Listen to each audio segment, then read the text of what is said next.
Welcome to Harvard Extension School's Creative Writing and Literature Student Club. I'm Carly Ray, president of HES Creative Writing Literature Student Club, and I'll be hosting Inkspires Professor Series today with Chris Mooney. He's a best-selling author and Harvard instructor.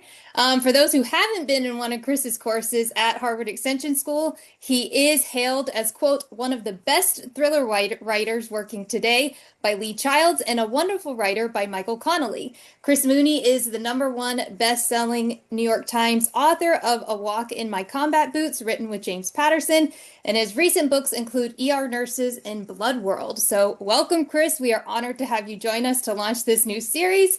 Is there anything you want to add to your introduction?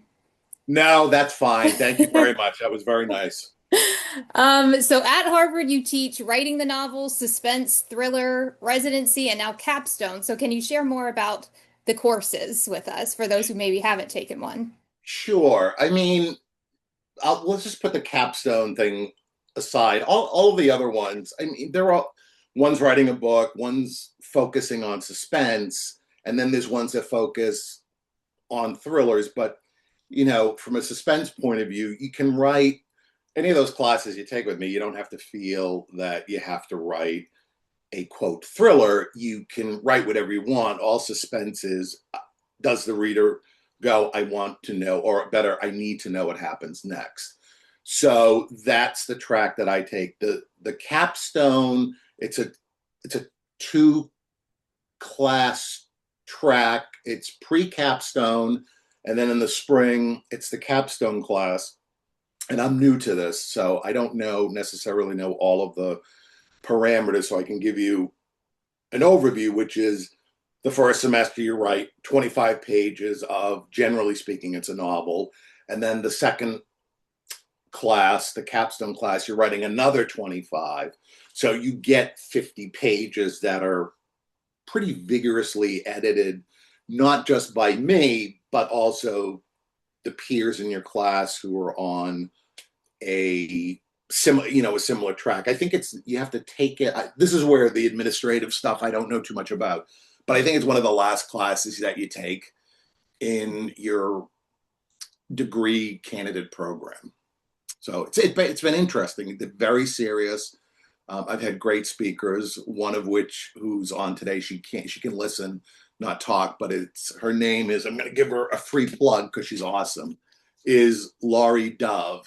So she wrote this book, and she started it in one of my classes as a short story, and I've had her come in to do speaking, and I think it's been so great and so helpful to have someone who's been in the program, and I did a thesis with her too, to have someone in the program who did all this work and then went out to become published. And she's been so great, and I sent her an email this morning thanking her, because what the thing that Laurie does that I think is great is she just gives hope and another perspective than rather hearing me, because I come in, I'm like, all right, you're doing that, we got to fix this is wrong, like do this. So after a while, and it's just the nature of creativity, it becomes a little bit daunting. Like, am I ever going to get this? Like, where am I at? You kind of get beaten down a little, but which is normal, like I said, in the creative process. So when you hear from an outsider coming and going, yeah, I was right where you are, just keep going, it's great. And it's been great to meet all of these different students and see, kind of helping them along. And that's why I do this, because I didn't have this when I started out. So it's a lot of the reason why I do this is to kind of give back. Yeah.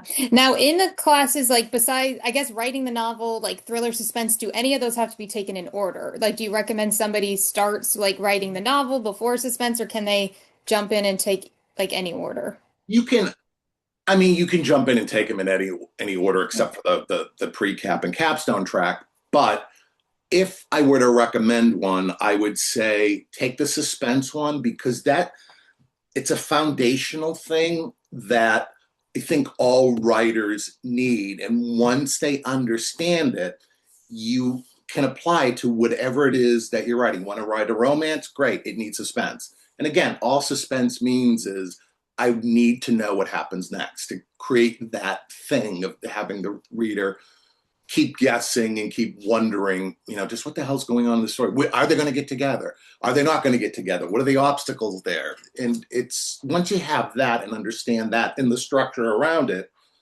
you can become, I think, a really good storyteller. Yeah, I'm writing a rom-com now and I'm using what I learned in thriller with the inverted check mark. So I think like you can apply it to different genres, which I think not everybody sees when they see suspense. They, Right. think they have to be a thriller. Yeah. Exactly. And it's not that. You can write whatever you want. Yeah. Now walk us through like how you structure the writing courses. Like, are there weekly writing exercises? Do you assign like weekly readings? I know like there's like the big portfolio at the end.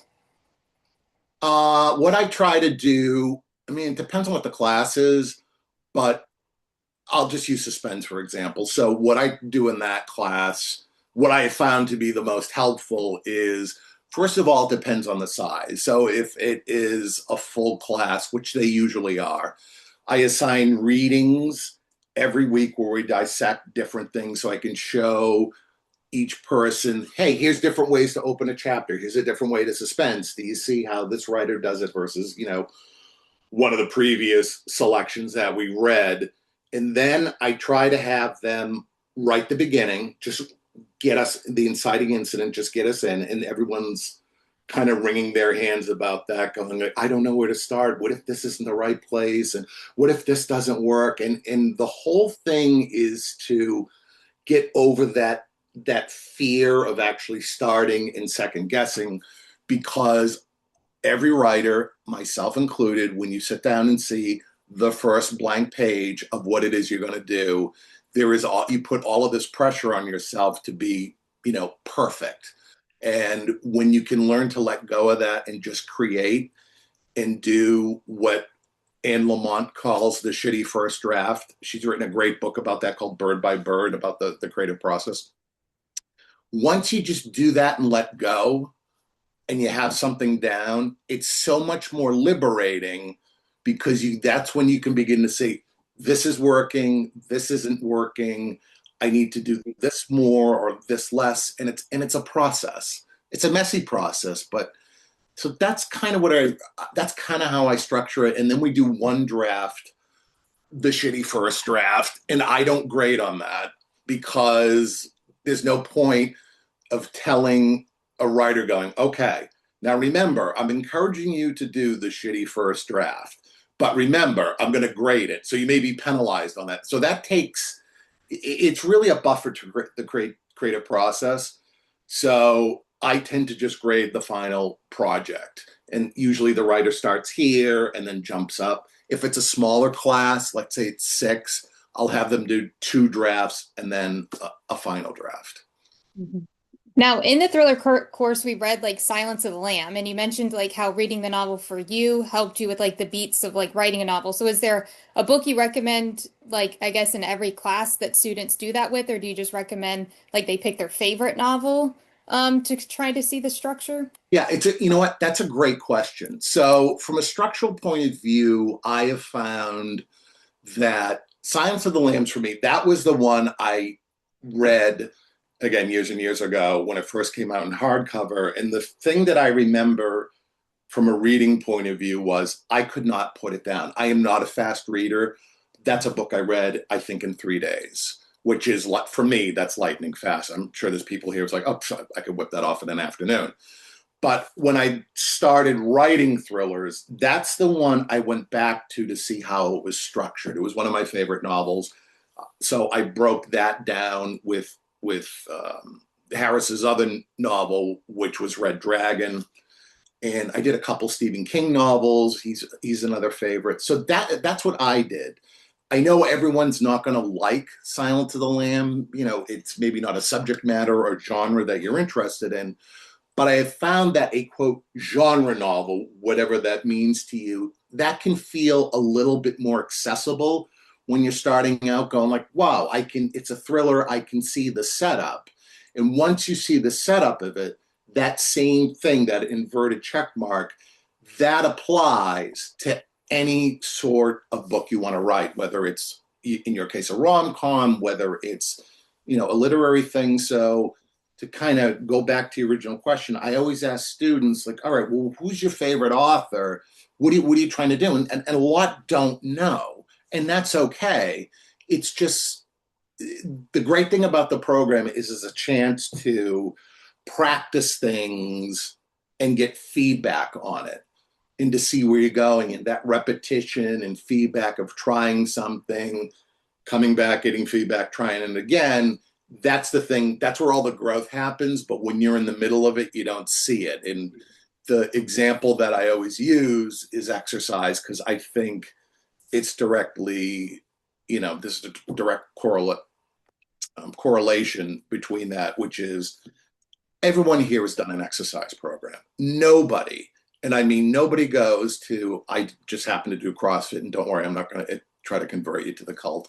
I started with that, but nobody goes and goes, I cannot wait to go in the pain cave and lift weights and feel like I'm going to be sick and do all those things to your body. But the thing that happens is that you wear down the muscles, they get stronger, you wear them down again, they get stronger, and over time you're building up strength. And writing's the same way, only it's psychological. You're breaking down these memory muscles and creative muscles and learning how to do that. And that's the thing that builds strength. And if you talk to any writer, that's the only way to do it. And anyone who tells you otherwise, I mean, I'd have to hear it, but if someone just says, oh, I just sat down and wrote it start to finish in a week and that was it. No, it doesn't like that. Now, for those not familiar with the inverted check mark, Chris, can you talk like it just like, briefly, like, is that a chapter when you're mentioning the inverted check mark? Is that through like the whole book? It's true. That's a great question. And the way I describe it is this. So there's this book on writing. There's three I recommend. And the one is Stephen King's On Writing, which is great, and Lamont's Bird by Bird, which is also great. And then the one I use in class is Writing Fiction by Janet Burroway, and she describes this inverted checkmark thing. And I didn't know about it until I think it was Dennis Lehane recommended that book to me, and I read it. And all the inverted checkmark is from a macro level, meaning the overall story. You have a beginning, and then it climbs up to a climax. That's the peak of the check mark. And then the dip, which is the resolution. Every story has that. So if you look at something as simple as my son watched Thomas the Train as a kid, every episode, had that inverted check mark. Now you take that also, so it's this big thing from a story level. Then if you shrink it, every scene that you write, short story, novel, doesn't matter what it is, a screenplay, whatever it is, it has a beginning, starts here, a middle, it goes up, an end. So it begins with something, it builds to a climax resolution, and then that's the thing that causes you to go, okay, I need to see what happens next. So it does exist on a smaller level too. So if you think about it, it's all these little inverted check marks that are working to build up the bigger one. Now, how would you describe like your teaching or feedback style for students? Like on your feedback, do you like do line edits or, do those like line comments, or do they ask you like 3 questions and then that's how you give them feedback? So the way that I do it, and this may not be a lot of way others instructors do it, is that I grew up during a time when when I was in college, you would go to these creative writing classes and they would workshop your story, and the writer wasn't allowed to comment. And I understand the value in that it's like, all right, your job is to kind of just sit there and listen. But on the other hand, it doesn't work that way in real life, meaning if I talk to my agent and or editor, or if all three of us are in the room and they're talking about what's working and what isn't, I don't sit there as a mute, not saying anything. I'm like, well, what do you mean by that? So what I try to do is I do like the writer to participate in the sense that I'll go sometimes, hey, what were you trying to accomplish here? Can you give me some more insight? because that insight to me is helpful to what the writer was trying to do. Because if the writer's sitting there listening to a bunch of people going, well, this isn't, the writer's trying to do this, and the writer's sitting there going, that's not what I was trying to do at all. That's completely different. That's why I think it's helpful. As for specific feedback that you mentioned, I give general story feedback on the whole thing, and then I do a line edit on either the first 5 pages or like Rachel was in one of my classes, Rachel would say, I want you to line edit these 5 pages, which is great. And so that's kind of my approach. And a lot of my comments are generally story related.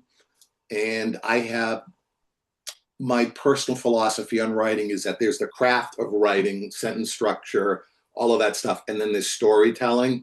And when you're starting out, they're like two different skills. And then at some point they need to merge and work together. But story is the main thing I have found through teaching, that's what a lot of students need, is that piece, understanding the story structure, because if you don't have that, then you don't have anything. Then you just have a beautifully written novel that goes nowhere usually. And what's the point of that? And now for the final portfolio too, is that what you look at, Chris, is like this overall story, or do you focus in like on dialogue? Like I know, like some final portfolios we have to turn in for various classes. It's like, they're looking at your pacing or like a specific craft element. Do you just like look at story or see how they come together? Generally, what I try to do is I look at where each student is in the process, and I try to push, like, all right, this student's really, this student has all this structural stuff, so let's focus. I'll say, do you want to focus on dialogue? Do you want to focus on this? Do you want to focus on that? But from a general point of view, what I'm really looking for is that inverted check mark. Is there a clear beginning, middle, and end of, climax, resolution? Does the story add up?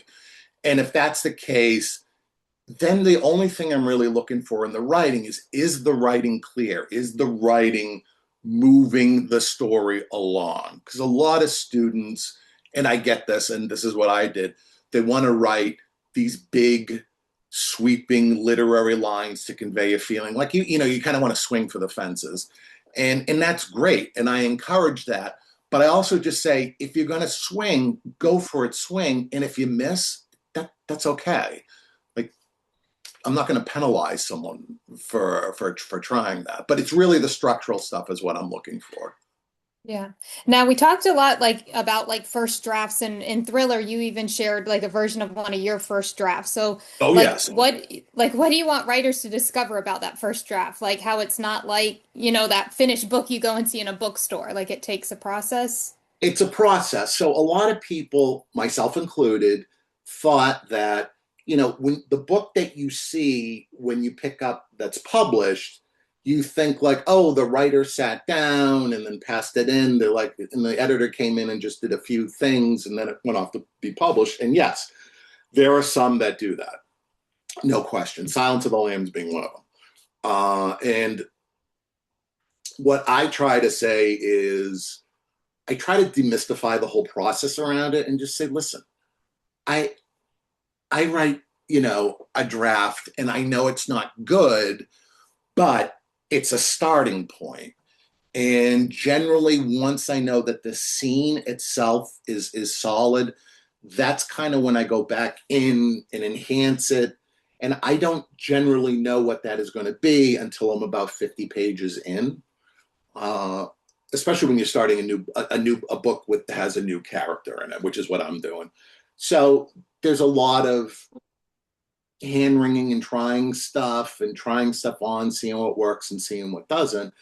And it's a process, and it's a lot of work, a lot of self-doubt, a lot of highs, and some people would argue a lot of lows. And that's the process. And the thing that really drove that into me was when I got my first book accepted, and they were light edits. Structurally, it was fine. It took me, I don't know, 4 years to do it, and that involved a major rewrite. That's why it took so long. But when that book got accepted, my agent and my editor both said, "Great, what's the next one about?" And I remember going, "I don't know," and having a panic attack because I don't know. I just spent all this time doing this. How am I supposed to know what it's about? But but that's the game. It's like you pass one in, then they go, "What's the next one? What's the next one?" And you have to, if you're going to do that, you have to give yourself process, just sit down and start. You can always change things, and stuff has changed so much behind the scenes that if you saw it, not only with my stuff, but other writers I know, you'd be like, wow, that is a lot of work. That is not what the final product is. It's different. And Laurie talked about that in her process. So it's when you talk to other writers about it, they'll generally tell you what the whole process is because they want other writers to know, like, yeah, it's work. Now, what do you hope students keep in mind after they finish one of your courses, or like a tidbit that they always keep with them? The tidbit, and I always joke about this, is they'll go, "Oh God, if I hear them say that inverted check mark thing one more time, I think I'm going to throw up." And I get that. But also, that's one of the things they carry with them is like, all right, this needs an inverted check mark. The other annoying thing that I do, and I get it, why it becomes annoying, is they'll say, okay, but what is this story really about? What is it that you're trying to say? And a lot of writers in the beginning are like, I don't know, why are you asking me this question? But the story that you want to tell, you're telling it for a reason. And I go, well, why? What are you trying to show with this? Why is this personal to you? Like, what is it you're really trying to convey? So I hope that when they sit down and engage with their own stuff, they're asking themselves these questions. And even though they might not have an answer right away, which is perfectly fine, for them to go, just keep asking those questions because a lot of the stuff that you're doing when you're starting out is you're training your imagination because your imagination just coughs up ideas the way a kid does. And that's great. But the thing with imagination is an idea has unlimited potential when it's in your head and it just exists. And people get very excited about it because they have a personal connection to this idea, whatever it is that they want to share. But when you take it and you decide, all right, I'm starting here, within a few lines, you're killing it. You're taking it and then you're shaping it to something specific on the page. And that's where a lot of beginning writers stop because they're like, oh my God, this isn't what's in my head. And it's like, of course it isn't because it doesn't have any parameters on it yet. It's all 100% potential. And now you're taking it and crafting it. And the minute you start crafting it, you're cutting out pathways. So if I like, all right, my main character is a male. Okay, great. Or what's he do? He does X. All right. You're cutting off all of these possibilities and starting to give it a concrete shape. And I think the second guessing is what a lot of writers get all hung up about. And that's the other thing I go into your original question is that I want writers to know that it's supposed to be messy. It doesn't need to be perfect when you're first starting out. And that's why I share my first draft. And believe me, I don't want to. There's a part of me that goes, that voice in my head goes, do you really want to do that with this class? And then my internal critic will go, what if they send this to someone at Harvard and go, do you really, your imagination goes away with it. Hi, I'd like to let you know that this is Chris Mooney's writing. As you can see, he should not be teaching this class. So it's just to show, it's like, hey, I start out too. Here's my shitty first draft. And then it moves up to something else. And it takes time. Now, do you plan on adding any other courses to your list besides thriller, suspense, No, capstone? Okay. no, I'm tapped out. Although, in fairness, I always say to Harvard, well, what is it you want me to teach? So I'm open to whatever it is they want me to do because they see what's in demand, what the students are asking for. So I think which I think is great. Now you just added residency and you're going to be teaching it this upcoming summer. So can you share more about like residency as a whole, like the structure, the process, your favorite part, least favorite part? The least favorite part is for me having to travel into campus during sometimes rush hour traffic, so I have to get up earlier. So that's my least favorite part. The I thought it was great. It was great to be on campus. It's great to meet people I've only seen over in Zoom. And as for what I did, mine was a section on suspense. And I had a class of I think about 12. It's pass fail. It's very laid back, but they're all graduate students. They're all asking questions. We look at different things. We discuss different things on a daily basis, and it's great. It's a lot of feedback. It's very, hey, we're all in this together. You're surrounded by other creative people, and you feed off of that energy, and it's really really good. And you write a new piece like of the project just for residency. Okay. Yeah, you can rewrite something that you worked on, and I think the formula is it has to be 80% of it has to be different than the original thing that you did. And I know that's kind of a hard thing to figure out, but you're just looking like, all right, I started this and here's what I've changed and here's the direction that I want to go with it. Now I wanted to talk a little bit about your writing journey. Like you talked about like, getting your first novel published. Can you share more about it? Like, did you always want to be a writer? Were you like, did you read Silence of the Lambs and that kind of gave you like your aha moment or My aha moment. All right. So my aha moment occurred when I was 12. And what happened was, and I'm dating myself with this reference, but for those of you who are young, see, once upon a time there were TVs and sometimes they were black and white. I know you can't comprehend this, some of you. And you'd have to get up and change a channel, and there was like only 5 channels. And one of them here in the Boston area was channel 56. And they had something called Creature Double Feature, which featured a lot of the old black and white horror movies. On Saturday nights from, I think it was from 8 to midnight, they showed the color ones, which were what they considered at the time a little bit gorier, although they really weren't. And my grandmother, the cool grandmother, not the Irish Catholic grandmother, but the cool grandmother would let me watch these things on Saturday nights while my parents were on a date night. And I remember vividly to this day lying on the couch and watching the TV with my grandmother, and there was a trailer, and I didn't know what it was. It had this very moody music, and one of the things I saw was these elevators that were closed, and this blood is coming from the elevator, swishing in and flooding the elevator lobby area, and it was called The Shining. And I remember sitting up going, this thing is scaring the life out of me, and I must see it at all costs. But it was rated R. I begged my parents when they came back, and my father, who was, he's very, very not lenient, but kind of open to different things. He says, "I'll tell you what, your mother and I are actually going to go see that next weekend.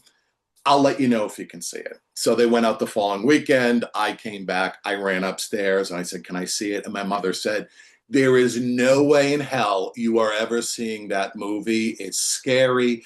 It's disgusting. It's sick, all of this stuff." But I knew that. I knew she was gonna, um, just kill the idea. So I did some planning ahead. I found out it was based on a book by Stephen King.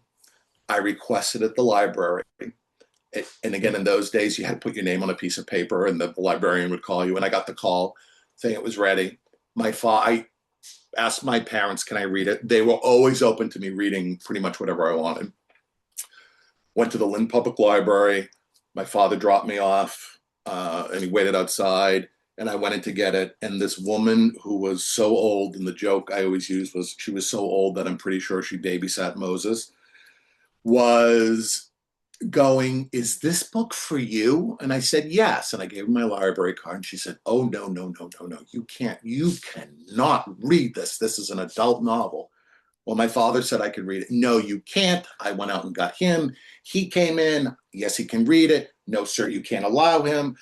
I already said so. They go back and forth. They're getting into an argument, and don't tell me what my kid can't read, but you don't understand, sir. There's vile language in this, and there's, sexual this, that. I ended up getting that book, and I went home that night and read half of it till, I don't know, 2 or 3 in the morning. I'd never done that. And that was when I was like, this is what I wanted. It just clicked. That was my aha moment. And then from that point on, I always knew I wanted to write. And then it wasn't until I was in grad school that I decided to do my first book. And it was hard. And to go off of that, that draft got me an agent. And she said to me, there's problems in this book. I don't know what they are. I can't tell you how to fix them because I'm not an editor. But she gave me a general idea. I fixed some of them. We sent it out. It got nice rejections, nice feedback. And then we decided to deal with an independent editor at the time. And I was like, I don't know if I want to do that. And she said, well, I have one that you might like. I said, who? He goes, his name is Dick Merrick. And I said, what is his credentials? And she said, well, he discovered Robert Ludlum and he edited Silence of the Lambs. And I said, I don't care how much it costs. I will do this. I will go with him. And I did. He read the book over the weekend. I talked to him Monday morning and I'm like, what do you think? And he says, I think you have to rewrite this from page 1. I was devastated, I'm not going to lie, but I also knew that if it was 100% perfect, I knew I would want to have to write another one. So I looked at it as an opportunity to go, okay, all right, tell me what I'm doing wrong. And he was very blunt and I loved it. I couldn't get enough of it. Like, he'd be like, this is horrible. Please stop doing this. And he told me to go out and pick up James Patterson's Along Came a Spider. I read it. I talked to him. And he said, what'd you think? I said, wow, the chapters are really short. It really, really flies. I couldn't put it down. And he says, that's what you need to do. And I kind of knew how to do that, but reading Patterson's book really, really outlined it for me. So that's what I did. And I wrote it. I worked with him on a line edit. And I still have the manuscript. He would come back with his notes and I would see X's on these pages in red pencil saying, stop, don't do this. Another one, please stop. Another one, for the love of God, will you please stop using this word?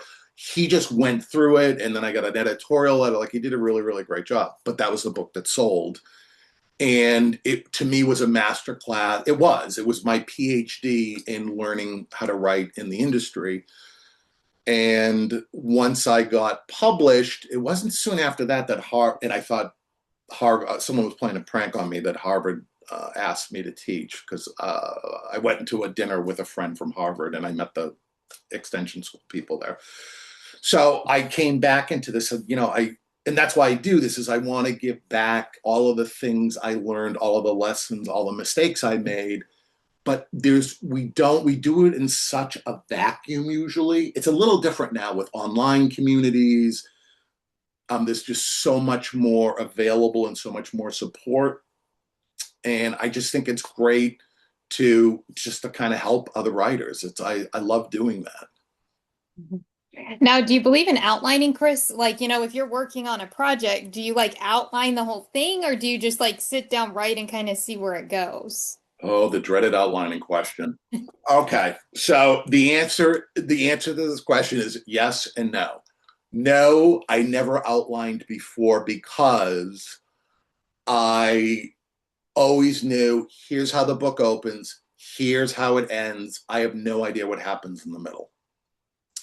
So I did that for a long time, and I would get stuck in the middle like I always did. And then invariably the editor would come back and go, you need to fix this, this, and this, and I'd have to rewrite it. So what I ended up doing on one book is, and I did this under protest, I did it kicking and screaming.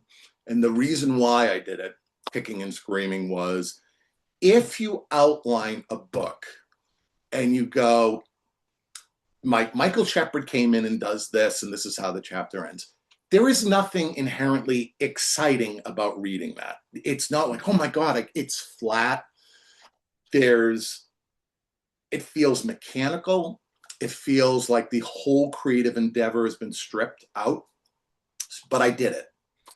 And the surprising thing for me, which I did not expect, was once I had this roadmap that the editor signed off on and the agent signed off on, and I get it, they want to know where it's going, they want to give these comments in. It saved me so much time when I had to sit down to write, but because I knew where I was going, I didn't have that worry about what happens next. I could just focus on the scene. And because I was so relaxed, from a creative point of view, everything opened up and it was awesome. So yes, now I outline ahead and I try to get it to a point where structurally is sound, because the moment it's structurally sound and I know where I'm going, I can be as creative as I want. So, and I would get a lot of ideas where my imagination would come in and say, hey, what if we did this? Or, oh, let's go this way. That would be so much better. It was like, great. How do I fix it how do I put it in the outline to see where I am? And it was very, very freeing. Mm-hmm. So it's one of those things. If you're going to do a thriller that has a lot of twists and turns, I highly recommend it. Mm-hmm. Now, do you have any current projects that will be releasing soon? And are you going to ever release a fantasy novel? You're asking these very loaded questions, which are great. So I have another book with James Patterson that's coming out next year. He does this, what he calls the Hero series. And this is a book, it started with a walk in my combat boots. And then we did ER nurses. We did one on cops. We did one on military people who received the Medal of Honor and other types of awards. So the one I have coming out next year is on teachers. And the thing I love about all of these topics is, like, I go into this going, yeah, I know what these teachers are going to talk about. I teach. I know I'm hip. I know what's going on. I have no idea what's going on. And they're talking about how frustrating it is to be a teacher in today's, where we are today in the world. So I have that. I'm finishing up one on veterinarians right now. I'm finishing my own book. I am right at the end, and I've been stuck in an area for 2 weeks. I can't believe I can't figure out how to say what I want to say, but yet it's right there, and I still can't do it. I'm almost there. And that one's called The Nowhere Girl. And yeah, I got some other stuff lined up. As for fantasy, I have one fantasy story I have in mind. I do want to write it. You can't see it, but it's all outlined up here on this board. It's a matter of getting to it. So I'm a pretty fast writer. I usually write 2 books a year, but this one, my own book, has slowed me down for reasons I can't explain. I've never had that. It's not writer's block. It's just there's a lot of twists and turns in this one. And it's great. I like it. But, I do waste time second guessing like every other writer does. Now, how does writing like your standalone, does that differ than how you approach like a James Patterson or a novel like you're going to co-write? Or do you have the same process approaching both? Well, I mean, for my novel, a lot of it's all up to me. So, it's the outlining, it's this and that. When I work with Jim, what happens is we have someone interview. So, like for veterinarians, this one of my writing partner in this is this guy named Matt Eversman, who he was one of the main if you've ever read the book Black Hawk Down or seen the movie, he's a major character in that. And he does all these interviews, and he's great because he is it doesn't matter what the subject matter is. He's curious the way a kid is. Like, tell me more about that. That's so interesting. So I get this transcript of all of this information, and then it's my job, and I do Jim stuff predominantly in the afternoon, but when I'm on a deadline, it will be day and night, is to take it these puzzle pieces, put them together, and it forms this dramatic story. And it's a lot of fun working with them, with Matt, with Jim, and he has this wonderful editor, Denise, that I thoroughly love working with her. She is so smart, and it's such a great collaborative experience. It's a lot of fun, and that's not a word I use a lot with writing, especially when I'm writing for myself. But yeah, I've learned a lot. It's great. I feel very, very fortunate to be able to work with these people, and they're not paying me to Yeah. say that. That's how I really, really feel. Well, how do you structure your days, Chris? Do you like grade or like read students' work in the morning, or is that when you do your own writing, or how do you like do everything and How do keep I it all like in check? Like, how how do do I you do not it mix up all? stories? How do I do it all? Okay, so the secret to my success is that I am such a boring, regimented person that I don't even want to tell you what I do on a daily basis because it will put everyone to sleep. But I will tell you, since you're asking the question. I get up in the morning, it's devoted to my stuff because that's really the heavy lifting. Any project where I have to do what I call heavy lifting, I do in the morning. I take a break, I go work out for about an hour and 15 minutes. I come home, I do Jim Patterson stuff in the afternoon. I take another break around 5:30. I go back to the gym. I am in the sauna and then I do a cold plunge. Yes, I'm one of those wackos who do that. And then I come back and then it's Harvard stuff. And a lot of Harvard stuff I do throughout the week in weekends. Like I just put aside time chunks to focus on those things. So that's it. And oh, when the weekend comes, I work too. I lead such an exciting life. Now, before we open it up for like other questions from the audience, do you have like a workshop or writing partners you work with, or is it just like you know like how in our classes like we have like our writing groups? Do you have that for your work?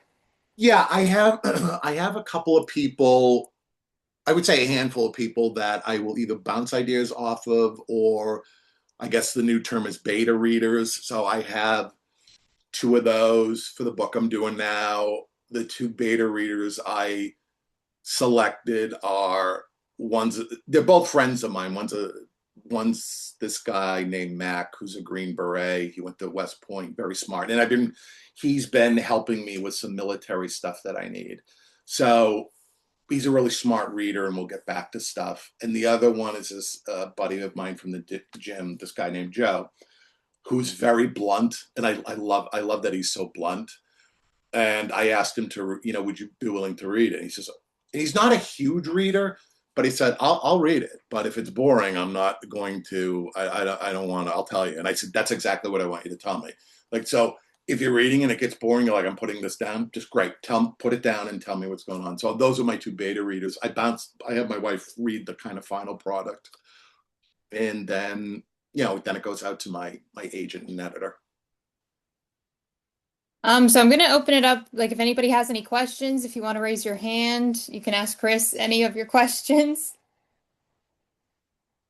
A book written by, I think it's called Careless People. It's a nonfiction book written by a woman who worked for Facebook, and it's very eye-opening. So that's nonfiction. I try to read two books at a time.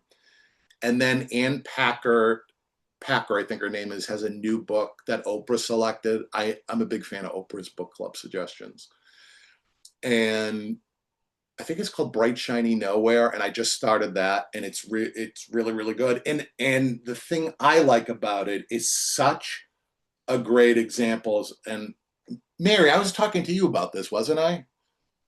Is it called Bright Shiny Nowhere? I think you said it's Some Bright Nowhere. So, okay, all right. I'm older now, so you have to forgive me. So it's a great example of it's literary, but it's such a great story. And it starts off with, I wish I could remember the line, but it starts off with this awesome, engaging line. And I'm going, this is what I gotta copy this. This is what I want to show the students. It's like, bingo, with that one line you're in, the story unfolds. It's great. I want to know what happens next. And it's great. It's a suspense story. It's not genre in suspense, but it's such a great story. There's been so many great books this year. The best one I've read is called, it was a Booker Prize a few years ago. It's called The Narrow Road Out of the Deep North. And it is so amazing. Amazon did a series on it. I would recommend reading the book first before you watch the series, because if you watch the series, you're going to go, oh my God, this was so depressing. And the book, while it has depressing elements in it, is not as depressing as this, although the Amazon thing was phenomenal too. But yeah, I couldn't put that down. It's something I want to reread. I devoured that. Well, there you have it. Chris, is there anything else you want to add, or where students can find you on social media? Chris Mooney Books on Instagram and Twitter, and Carly has my email if you ever want to reach out. And yeah, I hope to see all of you in classes. I hope you're not following, I hope you're feeling fulfilled in what you're getting in classes. And yeah, I'm pretty much an open book, so feel free to ask me anything. Thank you all for coming to Inkspire Professor Series with Chris Mooney. We will be featuring more professors next semester as well. Thank you to everyone watching the recording. I hope you all have a great day.